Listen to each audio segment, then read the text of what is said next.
Bodeli Kavant road પર વડા તળાવ પેટ્રોલ પંપ પાસે એક અકસ્માતનો બનાવ બન્યો હતો, જેમાં પૂરપાટ ઝડપે જતા હાઈવા ટ્રકના ચાલકે બાજુમાંથી પસાર થતી મોટરસાયકલને અડફેટે લીધું હતું, જેમાં મોટરસાયકલ પર સવાર 3 વ્યક્તિઓ રોડ પર પટકાયા હતા, જેમાંથી 2 દીકરીઓના કમકમાટી ભર્યા મોત નીપજ્યા હતા। બોડેલી કવાટ રોડ પર વડા તળાવ પેટ્રોલ પંપ પાસે અકસ્માતનો બનાવ બન્યો હતો। બોડેલીથી કવાટ તરફ પૂરપાટ જતા હાઈવા ટ્રકના ચાલકે બાજુમાંથી પસાર થતી મોટરસાયકલને અડફેટે લીધી હતી।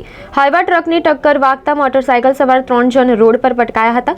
રોડ પર પટકાતાની સાથે જ ટ્રકના વ્હીલમાં 2 દીકરીઓ પર ફરી વળતા ઘટના સ્થળે જ બંને દીકરીઓના કમકમાટી ભર્યા મોત નીપજ્યા હતા। મોટરસાયકલને અડફેટે લઈ અકસ્માત સર્જી હાઈવા ટ્રક ચાલક ટ્રક લઈને ફરાર થઈ ગયો હતો। અકસ્માતમાં ભોગ બનનાર એક દીકરી પાવી જેતપુરના નાની અમરોલ ગામની અને બીજી દીકરી તેની નજીકના ગામની હોવાનું જાણવા મળ્યું છે, જ્યારે મોટરસાયકલ ચલાવતા યુવકને 108 દ્વારા હોસ્પિટલ ખસેડાયો છે। અકસ્માતના બનાવને લઈ રોડ પરથી પસાર થતા વાહન ચાલકો એકઠા થયા હતા।